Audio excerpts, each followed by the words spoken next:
Help from around the state has arrived in southeastern Kentucky as firefighters battle many wildfires. Hear from some people who are worried about their homes. We've learned some new information tonight about the driver of a car police say hit and killed 2 people in Lexington. For me, it's just really been about healing, being able to continue to give back to the community. The wife of a fallen Richmond police officer talks to us about how his legacy is still helping many people a year after his death.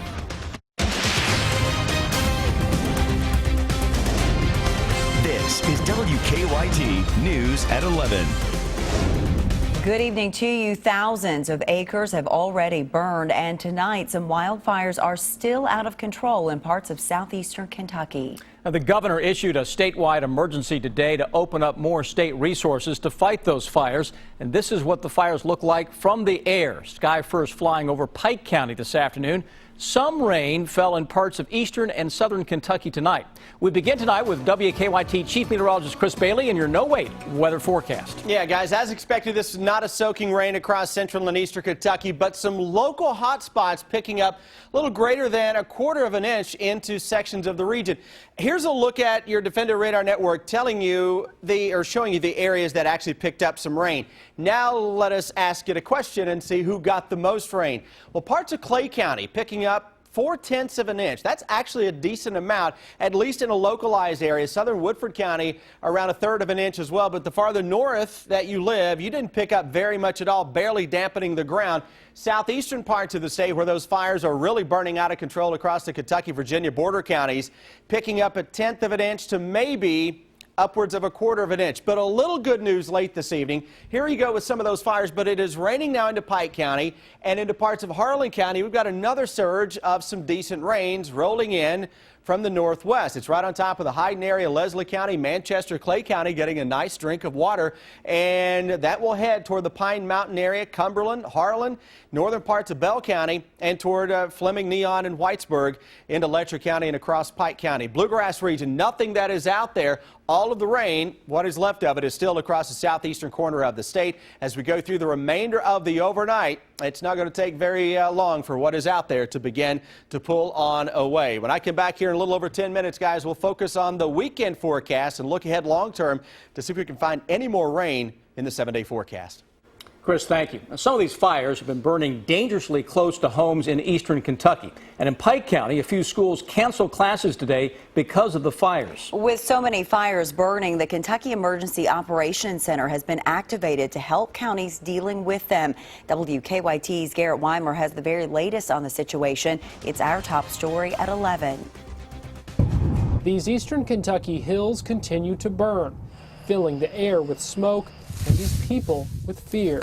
When you're surrounded on all sides, it's very scary. You have no place to go except through it.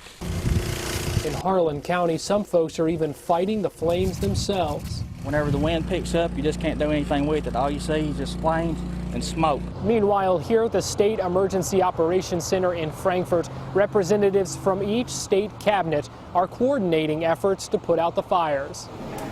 State officials were briefed throughout the day as crews responded to 44 fires.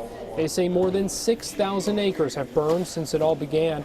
Governor Matt Bevin declared a state of emergency, and the National Guard deployed choppers carrying 600-gallon buckets to drop water on the fires from the air. The response is in progress. It is well within our control at this point, and we are methodically walking through these areas. Driving down the highway, you can see the smoke and ash. But for neighbors on the front lines of these fires, it's a battle to protect their homes. Last night, we sat up all night watching it, and this morning it was around my house. The closest place was 40 to 50 feet. Even while they work, they're waiting for help and more rain. Garrett Weimer, WKYT. In Whitley County, firefighters believe some fires that burned there earlier this week were set on purpose. The largest was on Tackett Road, south of Williamsburg. Kentucky forestry leaders say that fire was mostly out by today, but smoke could still be seen. People who live nearby say they can't understand why someone would want to start fires with conditions being so dry. I live here, and it's a wonder, and I've got, as you can tell, I got a 18-month-old and a 5-year-old. I mean, they could have been out here. At this point, investigators are not sure who set the fires. Firefighters in Whitley County say no property was damaged. Firefighters have also been battling wildfires in Perry County, and one of them came close to some homes this morning before firefighters got it under control. But help is arriving in Perry County from all over the state to fight the fires. Krista Frost continues our top story team coverage.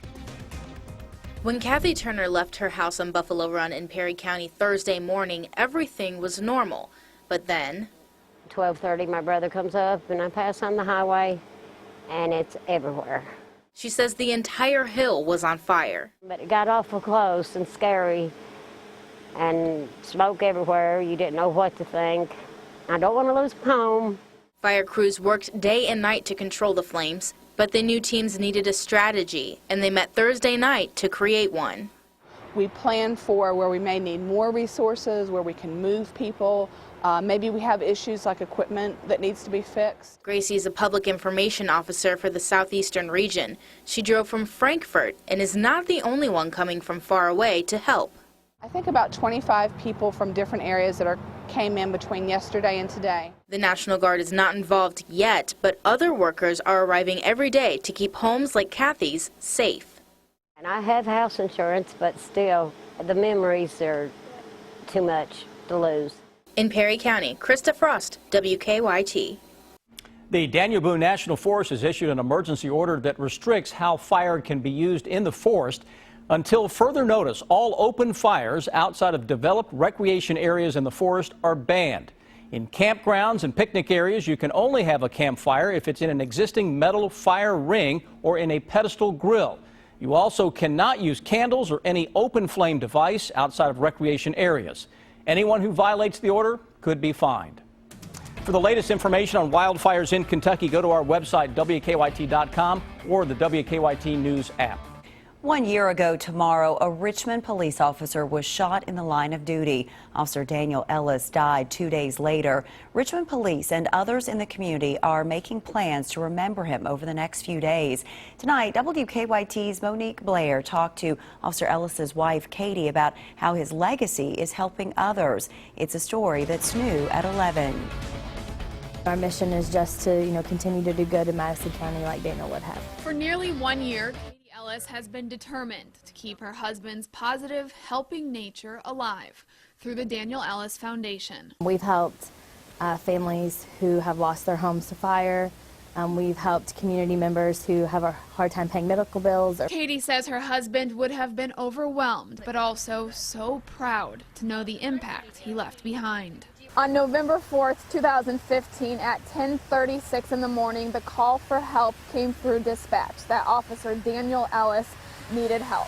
So tomorrow morning at 10:36, a moment of silence will be held out here in front of the Richmond Police Department, a moment to honor Officer Daniel Ellis. To focus on each other for just a little while, on the police aspect of it. And then on Sunday, a flag football game between Richmond officers and firefighters will be held. But this year, Daniel's son Luke will be part of the event. Katie says this will likely spark a very special memory Luke shared with his dad. He took the game ball out for EKU about a month before Daniel died, but we have pictures from that day that are really special. So I know he remembers that memory, so every time it's kind of like remembering that again. So even though the 1 year anniversary of her husband's death is going to be tough, Katie says whether it is randomly seeing her husband's badge number on the back of a car or a blue ribbon hanging from a light post, those are the moments that she is reminded her husband has not been forgotten. It's just like a little sign, that he's still there and everyone still really cares. In Richmond, Monique Blair, WKYT. Well, for more information on how you can get involved in that flag football game this weekend, or if you would like to donate to the Daniel Ellis Foundation, just go to our website, WKYT.com. We have an update tonight on a woman accused of hitting and killing 2 people with her car. Suzanne Whitlow was booked into the Fayette County Detention Center today, but jail leaders say that she was then taken back to the hospital for more medical care. She is now considered an inmate. Lexington police charged Whitlow with manslaughter and DUI. They say that early Saturday morning, her car hit and killed Louisville Police Detective Jason Schweitzer and UK employee Timothy Moore on South Upper Street. According to WDRB-TV, the arrest citation says Whitlow drove up onto the sidewalk and hit both men. It also claims that Whitlow admitted having multiple drinks before driving. New tonight, Lexington police quickly tracked down a man they say robbed a pharmacy. The robbery happened just after 8:30 tonight at the Rite Aid in the Palomar Center near the intersection of Man o' War Boulevard and Harrisburg Road. Police say that 43-year-old Christopher Sullivan went up to the pharmacy, pulled out a fake gun, and demanded prescription narcotics. After stealing some drugs, police say he ran off, but they had officers in that area, and they say they soon found Sullivan on Burley Avenue and arrested him. He's been charged with robbery. With time running out before the election, the messages from Hillary Clinton and Donald Trump are becoming more urgent. In 9 minutes, what the latest CBS News poll says about the race. And then what the mother of a Clark County woman killed in a shooting said in court today as 3 people were sentenced in that case. Now, your hour-by-hour forecast with Chief Meteorologist Chris Bailey. Got a cold front that is settling to the south of the Bluegrass State right now. That cooler air, a little slower coming in behind that, but it is working in from the north. You're going to notice a different feel in the air when you wake up tomorrow morning. Let's look outside and show you how we are pushing summertime into the deep south, 70 from Nash Vegas all the way to the Gulf of Mexico. To the north of that, we start to see the numbers now beginning to come down. This is not a very cold air mass by any stretch of the imagination. It's November now, and even this is across the Great Lakes a little above normal still, but those northerly winds are ushering in a chill down from north to south with the 50s that are showing up across the northern parts of the area. Still low 60s into southern Kentucky. We'll say goodbye to that very shortly. One thing we don't want to say goodbye to, but we're going to have to, the rains. Southeastern Kentucky, a few spots down here. Radar estimating now upwards of a ½ inch of rain. That's good. The problem with that is it's not terribly widespread like what we need in order to completely get us out of this forest fire situation. But Harlan County, where we've had a lot of fires that have been burning out of control over the past few days, we had rain earlier. You got some heavy rain pushing into parts of the Pine Mountain area, Cumberland and Harlan, Pike County as well. Lexington, Bluegrass region, hey, we're done with the rains as we go through the overnight. Picked up a whopping 1/10 of an inch here at the station on the day. It's the best we've had in a while. We'll take it, I guess. Tomorrow, 55 to 60 into the afternoon. Pockets of 50s where you have a little more cloud cover. Some areas, southern Kentucky, that'll have more in the way of sun. You'll hit the low 60s again. Quick drop in temperatures coming up tomorrow afternoon. 3-day threat track, nothing, and a whole lot of nothing for the day on Sunday. Looks really good. Touch of some morning frost possible Saturday and Sunday to start things out, but overnight lows this time of year should be dropping deep into the 30s. That's about where we'll be in a few spots come Saturday morning especially. Concentrate on Friday morning before we get too far ahead of ourselves. We've got one more work day to get through before the weekend. 40s in the morning. Noontime will knock those temperatures up to around 55 to 60 and then kind of hover there for the better part of the afternoon. If you get clear skies tomorrow afternoon, you're going to hit 60. If you get a little more cloud cover, you'll stay closer to 55 or 56. Quick drop tomorrow evening. By 11 o'clock, look at that, low 40s that will show up. And as we go into early on Saturday morning, maybe the coldest we've had so far this fall. And that's not very cold for this late in the season, with mid and upper 30s and a kiss of frost. Noontime, mid 50s on Saturday. Saturday afternoon, 60 to 65 gorgeous degrees. As we go through the evening on Saturday, we'll drop it quickly into the 40s after the sun sets. Upper 30s to around 40 on Sunday morning. Told you we were going to break down this entire weekend, folks. 5 o'clock Sunday, and by then the sun is getting close to setting because we lose an hour or a gain of hour of sleep, lose an hour of daylight. 60s again for a high temperature as we go into your Sunday afternoon. That is pinpointing a weekend forecast, huh? Don't forget to set those clocks back 1 hour before going to bed Saturday night. Change the smoke detector batteries as well, guys. Election day and beyond, shower chance. It'll be our next best chance for any appreciable rain. We need to pack the stadium to generate lots of heat. Yeah, exactly right. We'll all just cuddle over there, huh? Thanks, Chris. All right. The 2018 World Equestrian Games have found a new home in the United States. That's in 8 minutes. We are 5 days away from the election, and the presidential race is getting tighter. And both Donald Trump and Hillary Clinton are focusing their attention on must-win battleground states, and they're getting plenty of help from their surrogates. Weijia Jiang has the latest now from the campaign trail.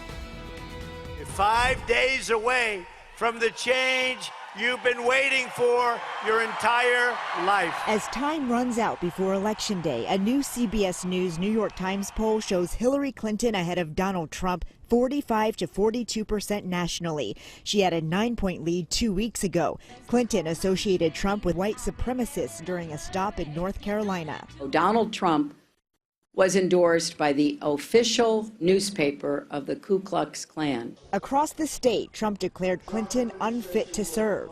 Hillary is an unstable person. Voters are also hearing the candidate's messages from armies of surrogates. He believes in America. Trump's wife Melania visited Pennsylvania to make her first campaign speech since the Republican National Convention.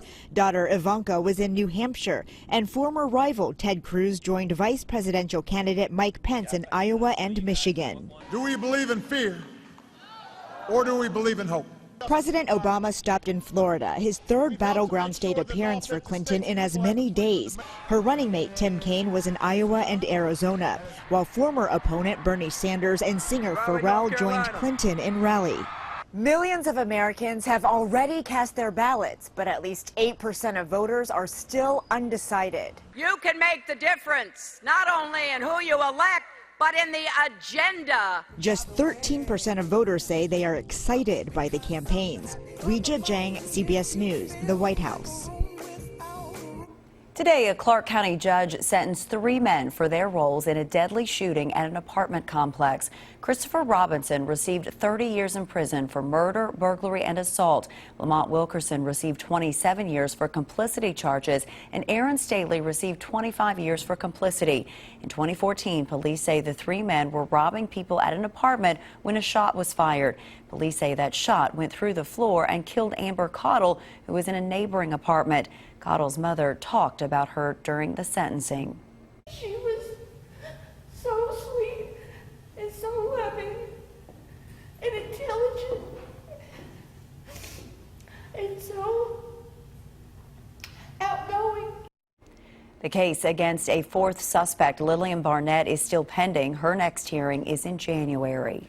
New tonight, state police have arrested a Perry County man after a standoff. They say they received a call late last night that 29-year-old Joshua Neese was firing shots in the Bonnie Man community. When police arrived at his home on Greenbrier Court, they say he refused to come outside. They say Neese made threats and even fired shots at them. No one was injured. About 3 this morning, police say they arrested Neese after firing tear gas into the home. He's been charged with attempted murder. New tonight, the 2018 World Equestrian Games have found a new home. The International Equestrian Federation awarded the event to the Tryon International Equestrian Center near Asheville, North Carolina. The event was originally awarded to a town in Quebec, but that site later withdrew for financial reasons. The Kentucky Horse Park hosted the games in 2010. The state thought about putting in a bid for 2018, but decided to focus on trying to land the 2022 games instead. Just ahead, the UK women taking the court tonight, Rob. Well, that's right. The one and only exhibition for the Cats will have the highlights. Big night for Michaela Epps and Mark Stoops and his team. Going for number 6 this weekend. Will they be satisfied with 6? That's next on WKYT.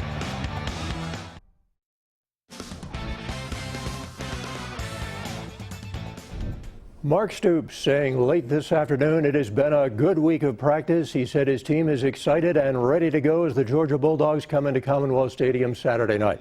Now, the Kentucky offense has been spearheaded by an impressive run game featuring Boom Williams and Benny Snell.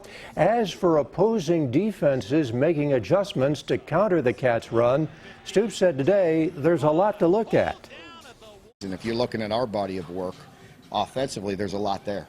It may not seem like it, but there is. Out of that wildcat and all the different looks and the different formations and the motions and just everything, there's a lot there in and of itself in the wildcat. And then you look at all the other personnel groupings and formations and what we're doing, there's a lot there. So, but it really comes down to execution and what sides execute better. So it'll be the same way this week. And the Cats need one more win to become bowl eligible now, so it could happen Saturday night. But they are setting their sights higher than that. It seems so easy to us now. So, and we know what type of team we're capable of being. So, just 6 is just like, oh, we just made it, you know. But we can do better than 6. Kentucky and Georgia, Saturday night in Commonwealth. It'll start at 7:30. It's on the SEC Network.